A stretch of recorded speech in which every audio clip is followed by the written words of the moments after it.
Jesus Christ, it's deafened. Good evening, guys, and welcome back to another episode of the Championship Podcast with myself, Jack Lincoln, for a little bit, and Callum Hall. Right. All right, lads. All right. Yeah, not too bad. It's been a busy day, just been plodding around South Shields and Sunderland, but... Hey, South Shields, let's go. Yeah, around the Shields area. But yeah, other than that, it's been fairly decent. Also, as well, guys, don't forget to subscribe to the Paul and Lee Show. Where I don't forget. Me and Colin will be on there on Friday night, won't we, Colin? Yep. As well. So yeah, we'll be on there on Friday. JC, good evening. How are you Hi, doing? JC. But yeah, the first topic what I want to cover is, and I mean, people might go straight away, don't care about him, I don't care about him, is Christian Speakman. Right, I want to talk about him. Jack, you can go first this time. I'll let you go first. What's your thoughts on Speakman? Sorry, what? What's your thoughts on Christian Speakman? What's your thoughts? I think he's proved himself this season that he's not as bad as people think. I think his recruitment's been on point. I think selling Jack Clark might be his little low end of his this season. But I think he's been on point with the signings we've made, how he's running the club this season. I think he's appointed the right head coach. So he's not doing too bad, but I wouldn't say he's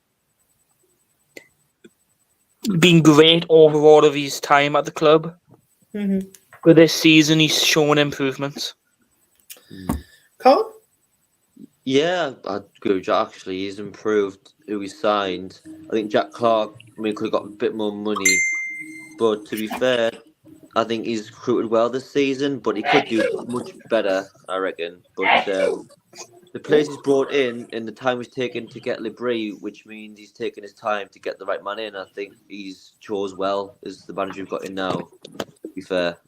Because we've usually rushed to get managers in, I think he's taken time on this one and he's really thought about who was the right man, and I think Libri is the right man for the job. So, yeah, I think he's done quite all right, to be fair. He couldn't do better, but I think he's done better than last season. Last season was shambles. Brought Beale in. And Zach Mowbray, I think, was a bit of a disaster, but he's proven himself now. I think the way he explained Beale in the podcast he's just been on, I think he did say Zach and Mowbray was the right decision at that moment of time. But I think the issue with Beale, Beale and the fans never bonded. Beale never wanted to be at the club anyway, did he? He never wanted to be. Yeah, and when the results didn't go our way, which led to Second Beale, and you went Mike Dodds till the end of the season. You went keeping Mike Dodds as the person. Dodds was the right option for to keep him until the end of the season, and then look further on. And apparently, Libri was would on Libri before we hired Beale. I know he was on talks before we had. Heard that before. Well, my thoughts on Speakman before we move on to Regis is, I think, to be honest, he's been all right this season. I totally agree with you too. I think he's been great. Obviously, bringing Regis in, I think Regis is obviously the right man as well in the description. The next one after, obviously, Speakman, who we'll be talking about. But yeah, obviously, Speakman for me, quite shocking last season. Obviously, sacking Mowbray, I think, was the right decision. I think it was, but bringing in someone like Michael Beale, who hasn't had hardly any championship level experience, only championship club he's been at, I think, is QPR, I think. Obviously, as well, Scottish Leagues, Rangers, as well he's been at. But yeah, to be honest, he's just another Jack Ross who's obviously been at Scottish clubs, and to be honest, Beale hasn't succeeded at Sunderland, and obviously the fans and him, and obviously the coach and staff, I don't think them really bonded, to be honest. I don't think. No one liked him when he came in. Didn't like him at all. I think with Beale, if everything went right, he would have been the right appointment. Before everything happened, I wouldn't have appointed him, but what happened afterwards, after appointing him, I understand why people don't like him, but from the first glance of announcing him, I went, okay, like, fair enough. He does seem like a decent manager. Yeah, He does the stuff he's done at QPR. He was also at Wolves assistant manager as well. Yeah. I don't think he would have was the worst option we could have appointed at that time until we realised what happened with the results and stuff like that. Yeah, but that's my thoughts on Christian Speakman this season. He was all right last couple of seasons. He's been quite dreadful, but this season he's going to prove he's going to be the right man, and let's hope he is. Also, I've got to point out Lee Manning's taken a step back from football all the way to his newborn. I saw that earlier. Yeah. Mm-hmm. Right, next one we'll be moving on to is Regis. So, Reggie Gabri. Obviously, all of this is going to be something covered. I won't be doing any Hull City previews tonight because I think that it's too early. We'll be doing that on Thursday. So, tonight's all about, obviously, the managerial roles, obviously, the sporting directors, stuff like that, and obviously players return and hopefully new assistant being appointed last week. So, next we'll move on to Reggie Gabri. Obviously, what do you think of Reggie Gabri so far? Do you think he's the right man for Sunderland? That's the bold question I want to ask. We're going to go with Callum this time first, because why not? I like Regis Gabri. I know it's only we only like 9 games in. But to be honest with you, I like his style of play. I like his positivity. I like his passion. I like his just knowledge of the game. Like, I like his tactics, that he's always motivating the players to like get in position. If not doing what he'll tell them. He's got a bit of go to himself. We've missed that. Obviously, Mowbray was quite soft towards us, at times. And I think he's proven that he's a winner. And I think as the season goes on, if we get players that are fit, we get all of our team in, I think we'll be up there all season. I've got no doubts we'll be out the top 6 all season. I really don't think we will. We will get beat more games, but I think as we get our players back in the squad that we've been missing, I think we'll start to rotate, and I think we'll start to win more. We'll play better. We'd still play much better, but I like Regis. I think he's a really good manager. I really do. Agree, yeah. Jack, your thoughts? I think for me, it's still early doors to judge if he is the right man. Okay. I think his style of play, it suits the players, it suits Sunderland in general. Mm-hmm. I do agree with Callum. His tactical knowledge, his passion's all there. There's still, you can see it during games, these flaws are still there. How open we can be on the counter, how I think he's still got a lot to prove. Mm-hmm. I want to see more of the man management side of it. If things go bad, I want to know how he handles it. Mm-hmm. Because say we go on say we lose the next 4 games. I hope not. I might just jinxed it. Let's see how he handles it. If he can turn it around or not. Yeah, let's see. Obviously, because that would prove he's actually is a good boss. And I do agree with my brother. I think we do have the Arsene Wenger of the Championship. Yes, we do. There's still room for improvement in him. He's getting the results we need. Mm-hmm. But I still think there's improvements that we need from Right. Well, obviously, he started his role, before the Cardiff City game. So, from the start of the season, we won 2-0 against Cardiff, then obviously got beat against Preston in the Cup, then won 4-0 against Sheffield Wednesday, 1-0 against Burnley, 3-1 against Portsmouth, then lost a 3-2 against Plymouth, then a 1-0 win against Middlesbrough, a 2-1 defeat at Watford, a 2-0 win at Derby, and a 2-2 draw at Leeds United at the Stadium of Light. So, you've got 1, 2, 3, 4, 5, 6. So he's won 6 games so far, Reggie Gabri. And to be honest, he's got 18 points out of a possible think it's 27. So he's got 19 points out of a possible 27 with that draw as well. So obviously, I think he's started quite well, to be honest. I think he started quite great for Sunderland so far this season. Us being on 19 points, especially at this time in the season, I don't think, obviously, we'll normally are 19 points in the season. We're normally about 14 at best at the start of the season. Take so far. 19. Can we finish the season now, actually? Please, I beg. Finish the season now and get Can we promoted. finish the season now? Come on. Please. I would take it. But yeah, obviously.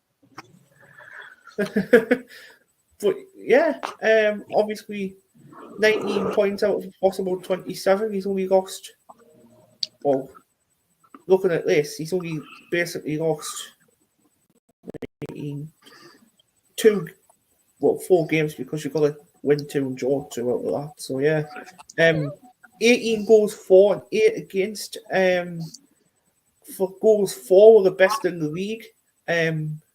And obviously goal difference, we are joint top in the league for obviously goal difference as well. So, to be honest, for me, is Regis the right man so far? Time will tell, but to be honest, at the moment, yeah, I think he is the right man for Sunderland. I think he is. But yeah, we'll have to wait and see. Next one we're going to, because obviously it's only going to be around about a half an hour-ish podcast tonight, is obviously Henderson. So yeah, Jordan Henderson. Obviously returning to the club apparently in January. He's open to obviously return to Sunderland. This was on Football Insider this afternoon when I read it when I was out. Apparently he's open to join Sunderland in the January transfer window. Would you like that to happen, Colin? Him returning, or would you prefer him joining as a coach or assistant? What would you think? I don't think I want him to come as a footballer. I think either as a player's coach or like in the coaching staff. I think he's lost his footballing ability because I watched him for Ajax this season, and at the Saudi club he was at, and he wasn't brilliant. I mean, he was slow. He didn't have the captaincy that he had for Liverpool, and obviously at Sunderland. I would take him as a coach at Sunderland because he obviously loves the club, but I wouldn't take him as a player. I think he would just ruin I think he'll just ruin the team. I think I don't know. I think we rely on Henderson too much, and I think it'll just be a big, massive. I don't know. I don't think he'll be right for our team at this moment in time. Henderson. I think he should go somewhere else or come to coaching here, but I don't think Sunderland's the right club for him to play football. I don't think it is, in my opinion. Jack, what do you think? Gonna have to disagree with you, Callum. Fair enough. We all have different opinions. Yeah. I think his football ability is still Premier League standard. I still feel like you could get into a Premier League side any day of the week. I think him coming to the Championship, he'd be one of the best midfielders in the league, or is going to be the best midfielder in the league. I think, yes, he might slow our game down, but he's like a better version of Corey Evans. He will calm the game down when needed. He's good defensively. He's got a good pass on him. I think him coming in for a potential of a 6-month loan to an option to a 12-month loan after would be ideal for us. Getting that bit of experience in to help the midfield boys, especially having the youngest age of the midfield. He will help Chris Rigg massively. He will help Joe massively. He'll improve Neil's game. He'll improve the whole team's ability. He won't say ability, just how they perform. I think he'll come in and do good. And I don't think he'll come in and demand the captain's armband, which I think it's good. I think he'll let Daniel be the captain. But I feel like he would be a good fit for it. But at this moment in time, the clubs haven't even talked to him as of yet. Speakman's confirmed. They've had meetings about Henderson, but keep an eye on and see what happens in the centre midfield situation when it hits January. Oh, keep an eye out. That seems interesting. Right, okay. For me, should Jordan Henderson return? Absolutely. I think, to be honest, Like Jack says, I still think he's Premier League quality, to be honest. I think he's a really good Premier League player, to be honest, still at his age. I don't think like Liverpool or a Man City or Newcastle, somewhere like that. Though. No. I'm thinking about like a Wolves, a West Ham, the Crystal Palace, or Nottingham Forest. Or even Bournemouth, Villa. Even Villa. Villa, yeah. Man United has a push. United at a push. But yeah, there's lots of Premier League teams around there, but I think you can still be able to play a part in.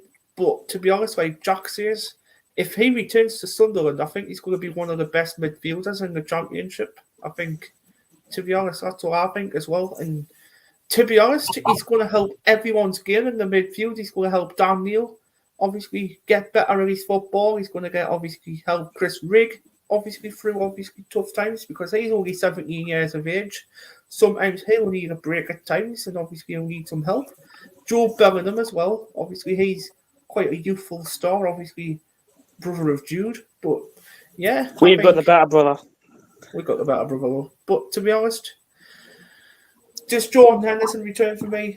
Absolutely. Jordan Henderson definitely returns. He's a Sunderland legend. He's one Comes down to his wages, man. If we can afford his wages on loan, if we can get the right split deal with Ajax, who does it say no? And to be honest as well, I think he'll end his campaign at us as well. I think he'll end his obviously player career at us as well. I think that's what I think he's trying to do.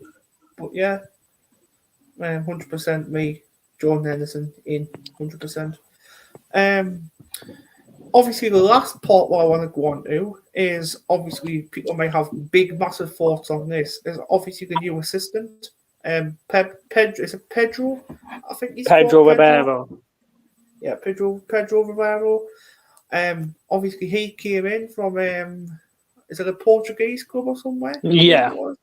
Yeah, I thought so. A Portuguese club. Obviously, he came in to Sunderland from there. He was pictured in training this morning, helping the lads out. How do you think this training assistant's going to be? Obviously, has anyone heard of him? No, I've heard of him a little couple of times. I don't know. I don't know him at all. If I don't know what he's like. I don't know. I don't know. So, Jack, do you want to talk about it first a little bit, since you know him a little bit? Do you want to talk about it? He started his football career, I think, at FC Porto. FC Porto, yeah. Played a couple of Champions League games. I think his current club he left was a top-flight Portuguese team as assistant manager. All I know is there's rumours going around if Labrie leaves or we sack him, apparently he's going to be the man to take over. Right. All I know, he's got very similar style to Labrie. Right. He loves football. He's passionate about football. Right. And he works well with youngsters. Right. That sounds sus, but not in that way.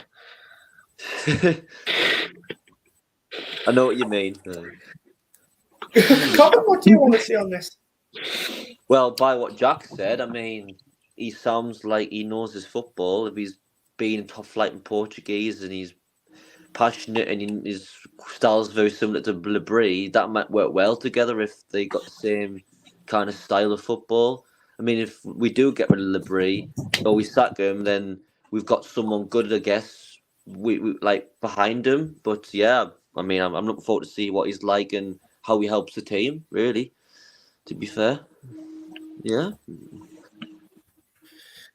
Yeah, for me as well, I don't really know him, but to be honest, he was at FC Porto. Obviously, I think he started his career off like Jack said. But yeah, I think he's going to be a good one for us, I think. Anyway, I think he's going to be quite good for us. To be honest, yeah, I think he's going to be really good. Hold on a second, I'm just going to do something here before I move on to something else, before I move on to the last couple of And things apparently we're looking to replace the goalkeeper coach as well. What, Really? Alexandria? Yeah. Interesting. As well, guys, we'll be commenting in the comment section. So yes, this is obviously going out tonight, obviously onto YouTube. So if you read that Championship podcast comment, Please subscribe to the Paul and Lee show as well. The description's in there in the chat. Two great lads doing football content. One from South Shields, one from Sunderland, as it says in the content thing on the information. And to be honest, there's lots of challenges already what they've done as well. I've completed a challenge on there. I've done the hot chili challenge on Friday night, and to be honest, it wasn't good whatsoever. I was on the toilet the next day and never stopped. But yeah, Bowers done his challenge as well. So if you go on there, Michael Bowers will have his challenge on there as well. I think it was chili sauce as well with some Doritos. I think it was he had. Yeah, I think it was. That's an interesting one to have a look at. But yeah, obviously, please help them get the 200 subscribers by the end of the year. That's what they want to reach. They're on 141 subscribers. Last I checked yesterday, we're on 136. Now we've gone up to 141 within 24 hours. And to be honest, I think they've got the backing behind them. I think they can do it. I think they can reach over 200 by the end of the season. I think that, the end of the year, I think they can reach over 200 by the end of the year. I think by the end of the season comes, I think they can do about 400. I think by the end of the season, if we carry on like this. But yeah, great stuff on the lads. Obviously, I'll be on their stream on Friday evening with Colin at 7:30, I think it is. 7:30. We'll be doing our stream on Thursday because our stream was going to be scheduled on Friday, but obviously I'm going on there, so schedules to Thursday at 9 o'clock, I think. But yeah, is there any other business before we wrap this one up? Pembele, that's a good one to talk about. Pembele obviously not featuring in under 21s. Obviously, yeah. So, what's your thoughts on that? I haven't read much about it, but I haven't really read much about it either. I think he's refused to play for the under 21s. That's all he's done. That's why we've loaned him out.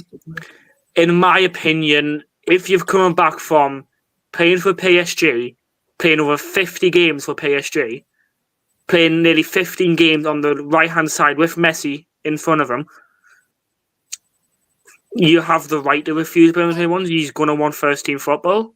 Yeah, that is. I'm sorry, you're not going to sit there, play 50 games with PSG, join a team, or get shoved in the 21s. Right. There's no. I'm gonna say the same comment, but have a little bit of a rant about it as well, because to be honest, I'm getting a bit sick of this. To be honest, right? Timothy Pembele has come from PSG. He's featured over 50 games in that league as well, in the French league for PSG.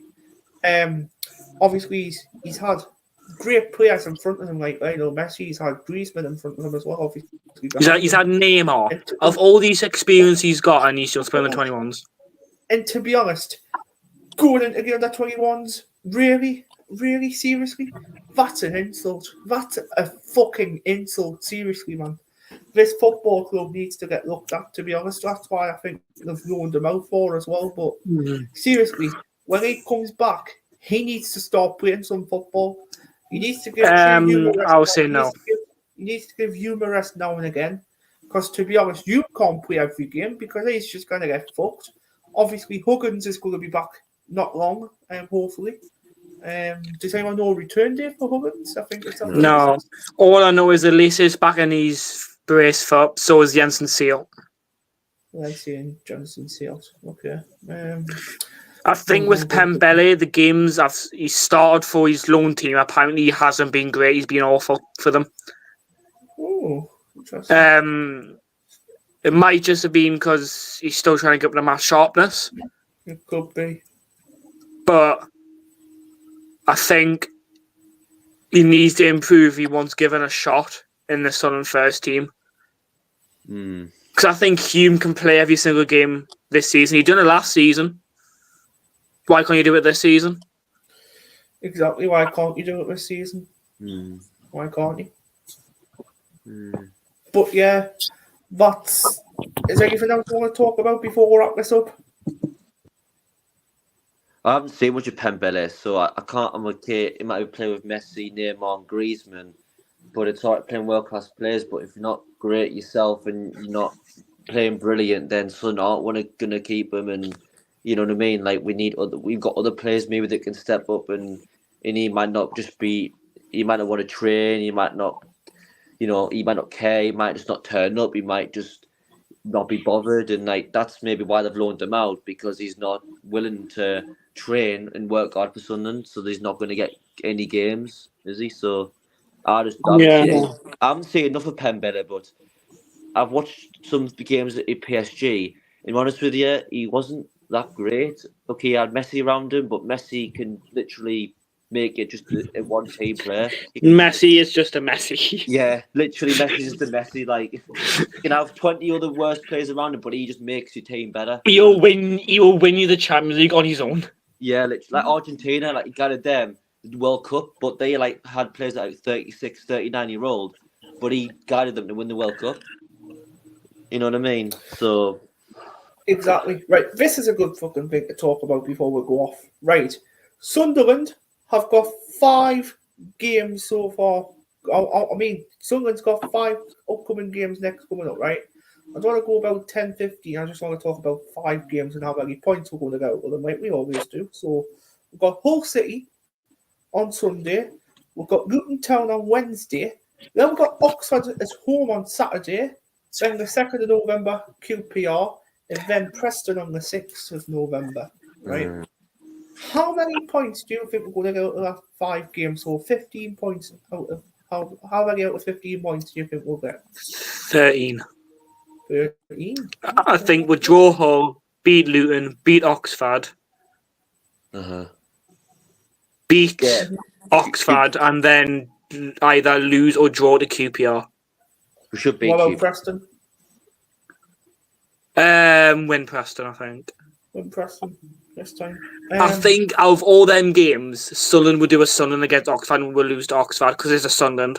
It's those kind of teams Sunderland will always lose to. Yeah, you're not wrong. It is Oxford. We'll end up either losing or drawing against Oxford. Because Oxford's going to be a difficult opposition. Coming to the stadium, like either they will try to go for a goal and then time waste. Yeah, defense. Which is a common theme to do when teams come to the stadium. Right? They'll probably score early, sit back, and then the entire game and sit back and just time waste. Entire game. Well, last time we played Oxford was the 9th of April 2022. We won 2-1 against them. And obviously that was in League One days. They're a better team than Oxford, though. Yeah, they are a better team now. Yeah, better team than Oxford. 4th Oxford. of December 2021, obviously at home we drew with 1-1 at home. I remember that game very well. I honestly think we'll draw against Oxford. We'll beat Hull and Luton, draw against Oxford, beat QPR, and draw against Preston. Okay, right. Do you want me to tell you mine? I think we'll beat Hull. I think we'll beat Luton. I think we'll draw to Oxford. I think we'll beat QPR. Win against QPR and win against Preston. I'm thinking 13 points the same, but I think at different games, draw and winning. So, yeah. I think the next 5 games will judge of how consistent we're going to be with winning and losing and drawing. Yeah. I think it's a tough run of fixtures, especially Luton. Even though they're bang out of form, they're still a very dangerous side. Yeah. Same with Hull. Yeah. Oxford's going to be a weird one. We don't know how Oxford's going to set up, but Oxford are a decent team. They've had a good start to the season. Haven't Hull got that Carvalho?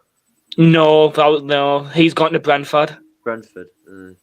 They've got Mason Burstow. Do you know what? He'll probably score as well. He would. Probably jinxed it. Hull have a very similar squad, other than the only 2 changes they've got. They don't have that Jacob Greaves, and they've got Burstow. I remember still coming Carvalho. I remember. I think it was last season I had him. Hull were good last season. To be fair, I watched them and they were good last season. Hull. Right, I'm gonna head off, guys, because I'm heading out now. Well, I'm packing off as well. I'm heading off in a minute as well. I'm just all right, wrapping it up. So, right, guys, we're gonna wrap this up now. from myself, Bradley Young, from Callum Hall, the legend, and from Jack Lincoln, the project manager, who's amazing and helps me out.